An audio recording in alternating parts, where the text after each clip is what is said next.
Jean-Marc Wessosfor, sénateur, ce sera une suite logique, puisque le maire de Cahors s'endort déjà au conseil municipal, comme en ont témoigné certains de ses adversaires lors de sa troisième élection municipale victorieuse en 2020.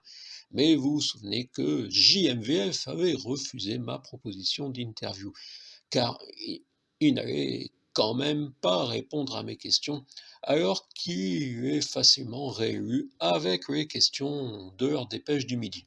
En résumé, naturellement, monsieur le maire peut expliquer publiquement autrement son refus. En 2008, je suivais déjà Jean-Marc Wessosfor. J'en ai des photos de témoignages. Qui est né en 1972 était, durant cette période, devenu un jeune maire avec le titre d'étoile montante de la gauche socialiste, ayant appris la politique, comme dirait Bernard Charles, comme attaché parlementaire de Martin Malvy, puis directeur de cabinet de Gérard Miquel, président du département, alors également sénateur. Gérard Miquel qui a prétendu durant une grande partie de sa carrière être socialiste et qui maintenant est de la droite oligarchique, celle qui soutient notre dévoué président.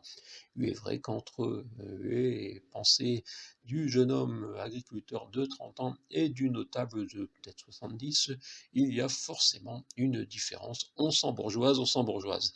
Mais JMVF, qui est à 58, semble toujours se prétendre de gauche. Ami de la Dépêche du Midi, toujours un quotidien considéré de gauche, mais oui, si, c'est comme ça.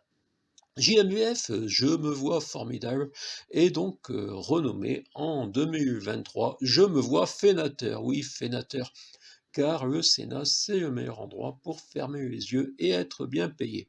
Donc, sur les traces de Gérard Miquel, Jean-Marc Wessosfor, qui fut son assistant au département, mais non au Sénat, souhaite également passer quelques années à Paris, maintenant qu'il a atteint la cinquantaine, et si je ne m'exprime pas ainsi, vous n'aurez que la version officielle.